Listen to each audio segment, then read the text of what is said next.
Movement. All right. All right. Enough, Joe. It's too much. It's still a banger every time. But welcome to week two. Week two now. Banter and bangers. We finally landed on a name, and we're not changing it unless I want to change it. Then I'll change it. But as of right now, I believe we're sticking with banter and bangers. I'm excited to get to week two. You know, that's one thing actually I need to stop doing. Stop saying so much when I'm just thinking rather than, you know, talking. Because I'm trying to fill any dead space because it's really just me. Um, but video one posted a few days ago, 13 views. One or two of those is me though. But somebody else is watching this.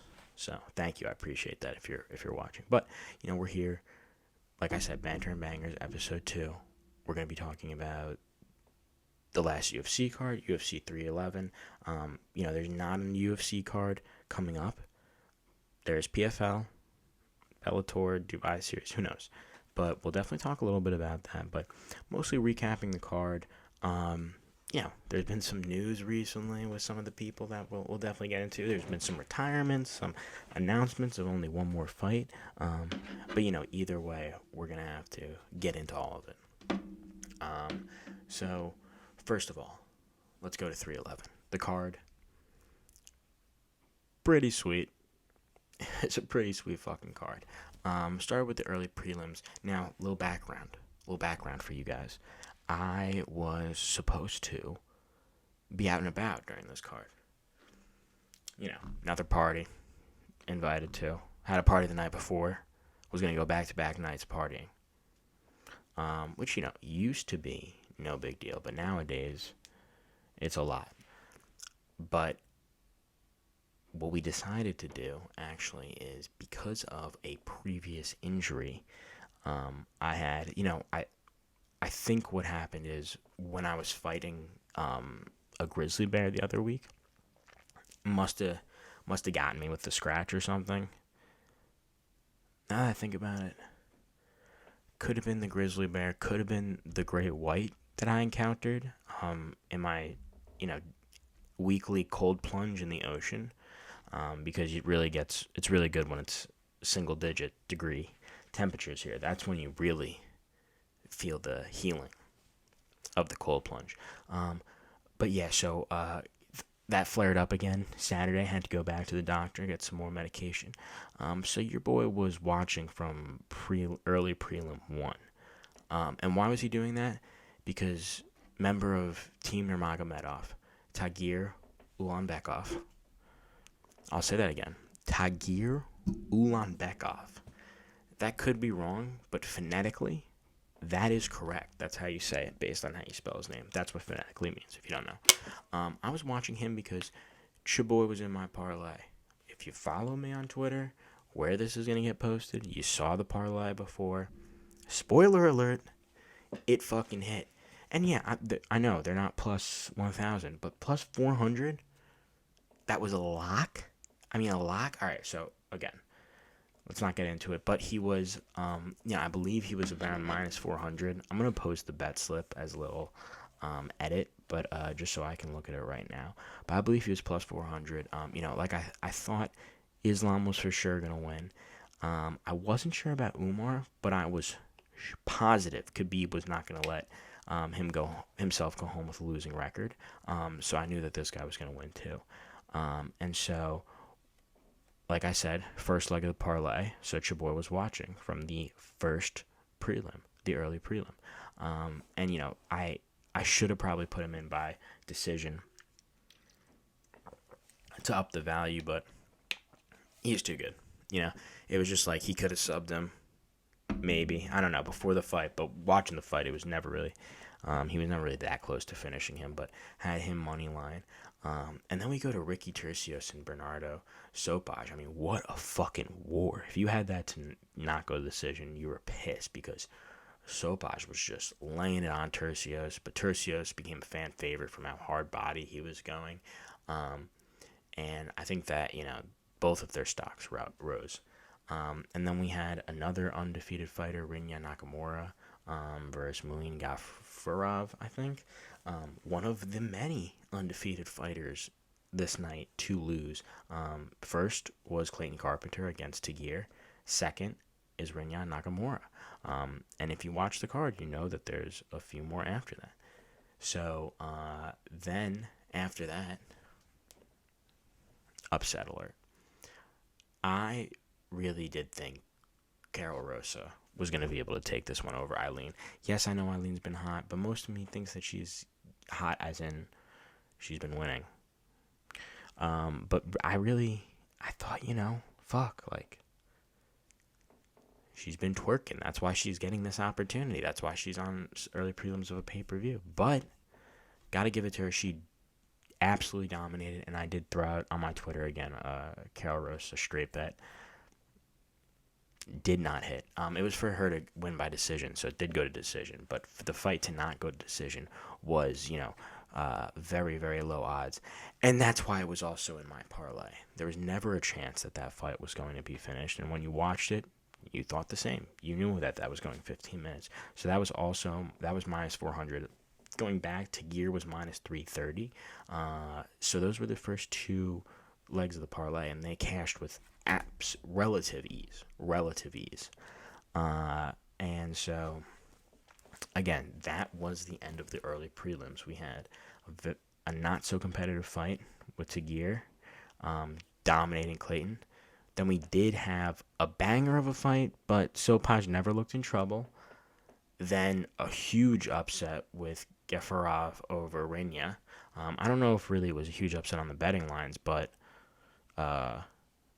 he was undefeated, so. And then, again, a big upset with Eileen Perez over Carol Rosa. So, cards started out pretty hot. All were decisions, but they were good fights. So, you kind of got the feeling like, oh, shit, is this just going to be a decision-type night? I thought that Merab was going to go to decision before when it was Arman Islam. I was sure that those two fights were probably going to go to decision. Sure that they were probably going to. You figure that out, what that means. So that's really where I landed on with those. So good early prelims, but now let's get into the actual prelims. Zachary Reese. Wait, let's see. Am I reading this right? Okay, so no. So then we get into Grant Dawson. Grant Dawson over Diego Ferreira. Grant Dawson looked phenomenal. Again, this was a decision, but it was a domination by Grant Dawson. He dominated from the beginning to the end, I thought. A lot of takedowns, mixed it up well. And it was an entertaining fight. And then we get to Bogdan Guskov. Looks like fucking Mr. Clean. Looks like fucking... If you guys have seen the show Barry... He looks like the funny guy, the bald guy, the like really white bald guy. It looks crazy looking, dude. I didn't touch this. I didn't know who he really was. I can't lie. I didn't really touch this in the parlay. I did have those, like I said, those two early prelims, but after that, I had a lot of the main card and stuff like that. But fucking wild looking person.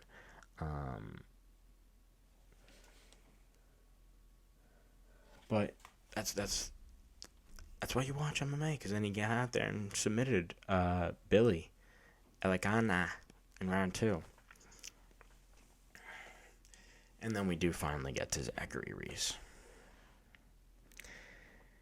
So, I haven't talked about them this podcast, because at this episode, should I say, because what's it called? I'm not gonna be taking their content every time, and I'm not going to, they didn't just have an award show like we did with last episode, but I always watch Ariel and the boys on their show. I think it's the MMA Hour still, but on the Ariel Helwani channel, and my boy GC was kind of high on Zachary Reese, possible upset alert. It was a pretty close line. I think he was only like plus 180. Safe to say I was as well. I thought it was possible. I had him included in some other dream type, little bet dream type parlays. Um, but he got murdered, fucking murdered in the first round. Just boom, boom, and then ground and pound, ground and pound. Yes, I know, Ariel. Ariel said that to the back of the head, a lot of them by Asmat Bekov, but they were fucking hellfire elbows. I mean hellfire punches. Like, Zachary Reese was out. So, and then finally, the last prelim, the featured prelim. Our boy, Peyton Talbot. Now, if you did watch my first episode, you saw that I had placed a small bet on Peyton Talbot. MMA is weird. He's a rising star. He's undefeated. The division's not that stacked. I placed a small wager on him to possibly be champion at the end of the year. The value was crazy, but I thought maybe it would be a Khalil Roundtree type thing. Ladies and gentlemen, he got absolutely skull fucked by Raoni Barcelos. Skull fucked. 30-27, 30-27. I think someone had it 30-26, which means he got a 10-8 round, which could have been any of the rounds. I don't know. Every single fucking round starts one kick from Peyton, a few moves, takedown, lays on him the entire fucking round. And Peyton just couldn't get up. Barcelos' credit, he just came up against a guy that, and I know everyone's saying, like, he's hanging out with Frank Ocean too much. He's getting piped down. His sexuality aside, he looked like shit. Like, regardless of what he's doing, like, out of the cage, like, he looked like dog shit. Like, he didn't even look competitive in there. But, he had a really reassuring message on Instagram, and I think that he could definitely come back. I think you can definitely come back from this. But it looked really bad. And I know he busted a bunch of parlays, but that's why you don't throw a minus 1,200 person in your parlay. Boost it by like $5, and sometimes they fucking lose. It happens in MMA, so it's just like no point in throwing them in there. But again, that's the feature prelim, which means we're now on to the main card. Guys, so I'm watching the first bout on the main card, which is Kevin Holland, René de Ridder. Kevin Holland comes out, René de Ridder comes out. If you remember, de Ridder's I think he was a 2-division champion in one. His last fight was against MG3. Is that actually his name? It wasn't Gamrot. Who was it? Oh, Jared Marshart. Yeah, GM3 or whatever. Fuck. So close. But, they come out. Who knows, right? Who knows? René de Ridder didn't look good in his last fight. Kevin Holland obviously can't do shit on the ground, but again, de Ridder didn't look amazing in his last fight on the ground. But they get out there, and they're both, looking intense, whatever. The fight starts, and I'm like, holy fuck. Like, de Ridder looks so much bigger than Kevin Holland. And yeah, Kevin Holland's kind of a skinnier, lankier type guy, but he looked so much fucking bigger. And they're fighting at 185. So I'm thinking this when it happens, but to give context, I see a tweet this week, and who knows if this is actually true, but it's a tweet saying that I think Kevin Holland weighed in at 185, stepped into the cage at 189 maybe. De Ridder weighs in at 185. I think he stepped in the cage at like 220 or something like that. Something absurd, like almost 40 pounds. How the fuck do you even do that? How do you cut weight like that? That's insane. That's insane. That's Alex Pereira shit. Like, Alex Pereira was at that weight class once. Isn't that fucking crazy?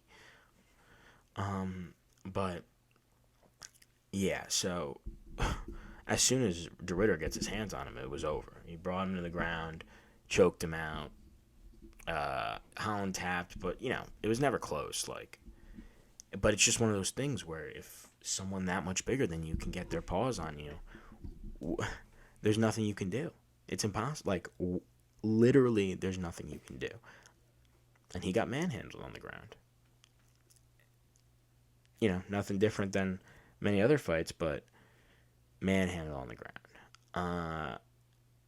Yeah, that's again didn't have those in my parlay because I really didn't know how that was gonna go. I should have put the fight to not go decision, but the Ritter just looked so bad last time, and we've seen Holland go 4 rounds with Stephen Thompson, I think. So it was only a 3-round fight. I don't know. In hindsight, I'm kind of stupid for not putting it to not go decision in my parlay. But when mentioning my parlay, we do have to now get to the next leg of it. And that was Jailton Almeida versus Sergey Spivak. And it was a lock. Jailton Almeida. Yeah, I totally wasn't worried Jailton Almeida was going to lose after he got taken down in the beginning of the first round.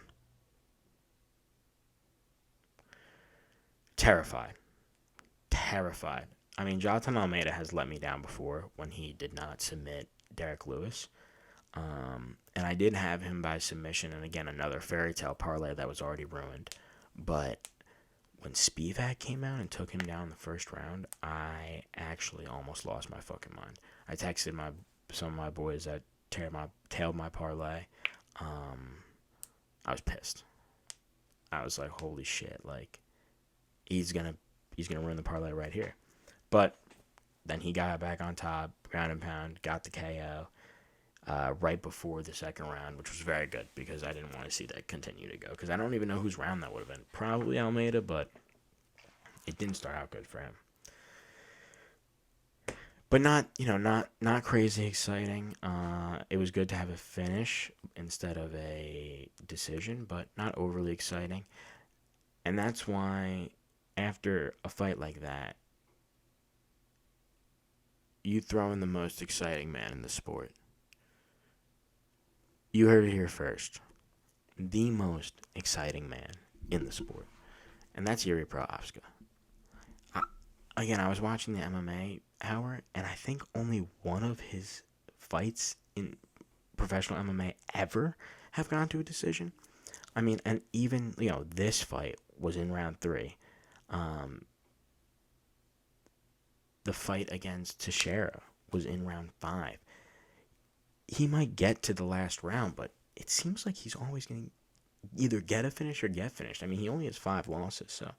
But him and Jamal Hill, first round, Yuri, he comes out there, he's looking a lot more technical. He's not looking as wild Tarzan man-like, but, he still has power. I think he dropped Jamal in that first round, and I was really hoping that was going to be the finish right there because in my parlay I have fight to end by KO. So it doesn't go. And then Jamal is honestly kind of winning the second round. And I'm like, oh shit, this is going to be one of those ones where everyone's like, oh, there's no way it goes to decision. There's no way. But then it does go to decision. And I'm fucking freaking out. But what did I just say? Who's the most exciting man in the sport? It has to be Yuri Prochazka.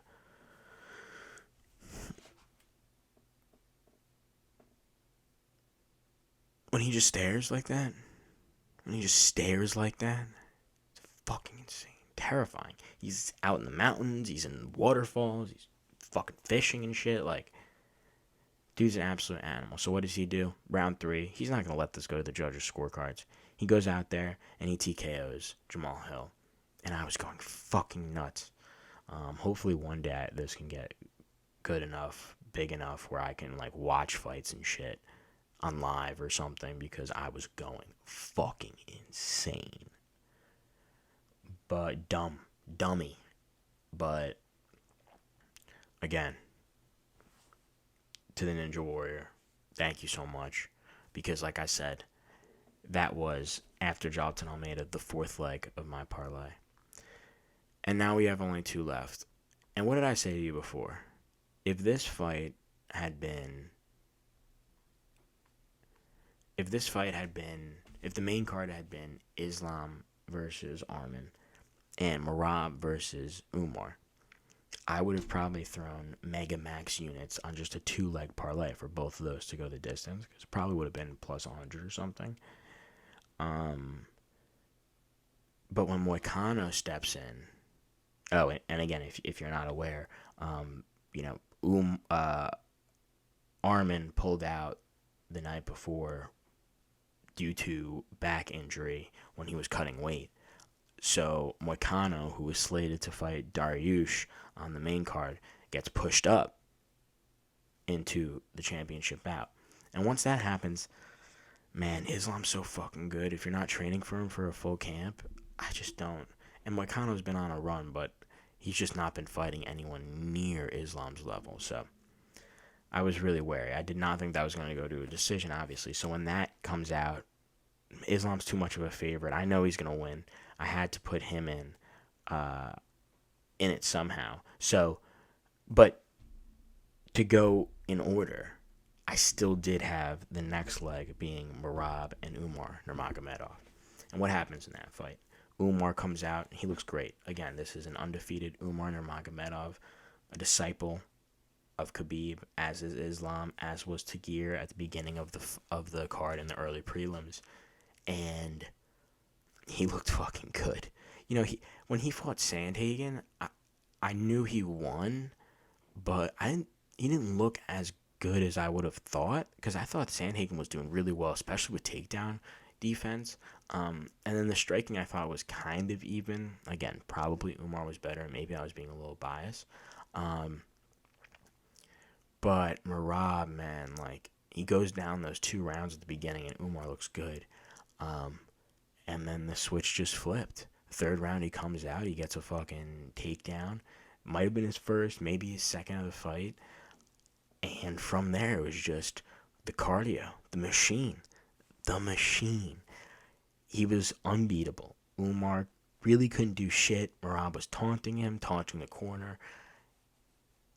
It was domination for the next 3 rounds. Those were clearly 3 rounds for Marab. First 2 rounds, definitely one for Umar. One was competitive, but I would give 2 to Umar. But it was a clear 3-2 fight for me. And Marab, deservedly so, got a unanimous decision and retained his belt. One of the craziest things about this is Marab came in with a back injury of his own. He had these disgusting, crazy, huge cuts in his leg that, you know, recently had closed that looked like they could have opened up at any moment. And it's just insane, one, that he trained the whole training camp with these things, but to go out there in the fight, to show the commission, the health commission, your healthy leg twice instead of the other leg so they can approve you to fight. You know, there's nothing that he loves to do more than fighting, it seems. And it seems like he's going to be here for a while. Because if his next fight is against O'Malley, I'm picking him around by decision all day. All day. I don't know how he would even finish someone, maybe a ground and pound, but it doesn't look like he has many submissions. So, I don't know. He's never really tried them, it seems. But cardio, he's just going to fuck O'Malley up. I like Marab. I'm rocking with Marab. I'm rocking with Georgia. Ilya as well. And I can't wait. I think he's going to be a very fun, cool, long-reigning champion in a weight class. I'm sure Umar will be back, but this was an underdog going out there showing you why he's the fucking champion. And Umar just wasn't at this level yet. Umar just hadn't faced competition remotely like this, and he just was not ready. So, congratulations to Marab. He deserved it. He really did. Umar, again, like I said, great job. He'll be back. And this brings us to the main event. So, Marab wins by decision. Like I said, I have one leg of my parlay left. Islam versus Renato Moicano, the money man.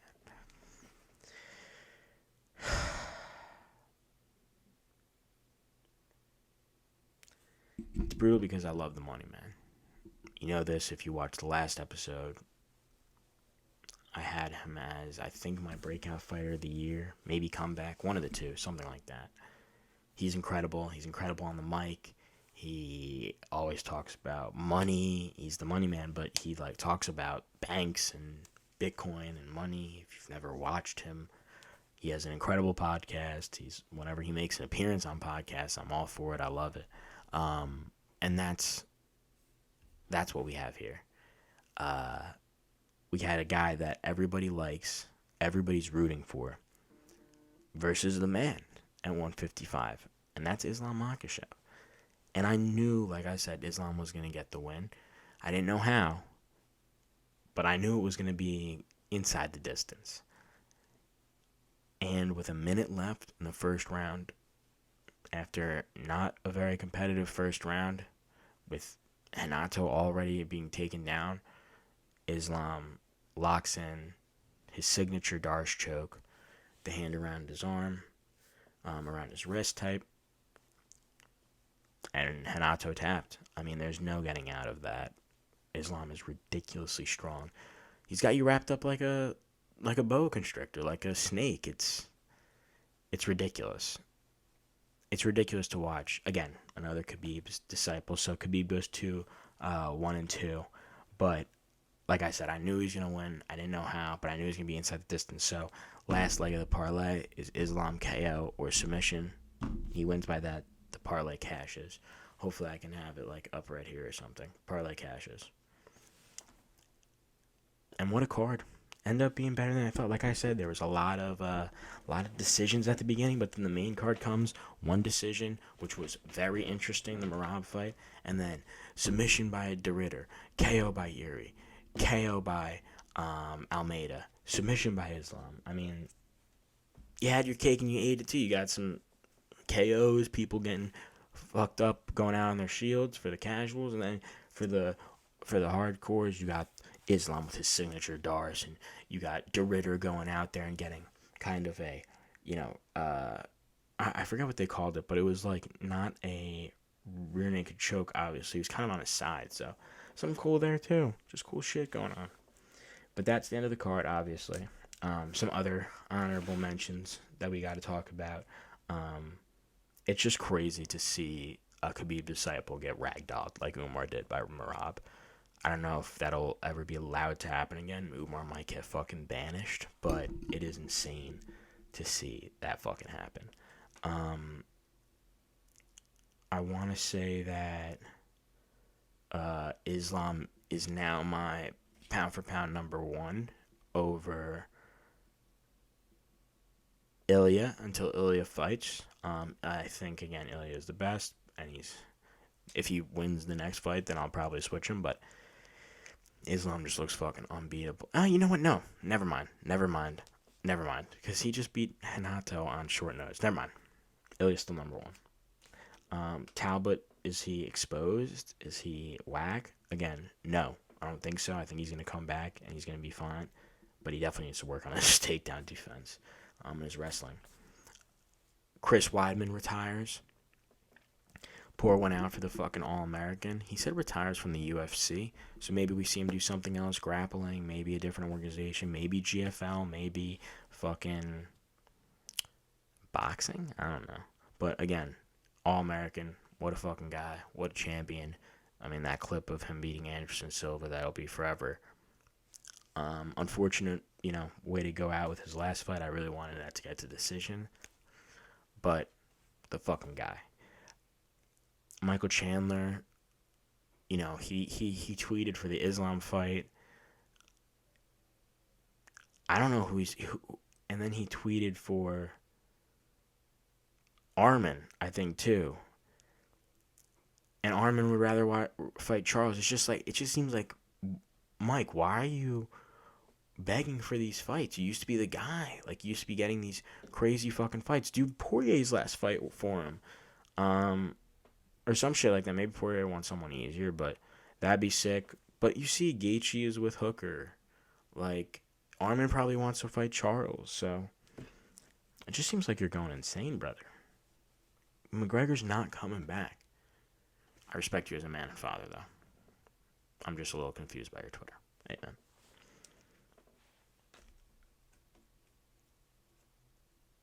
And Chandler lost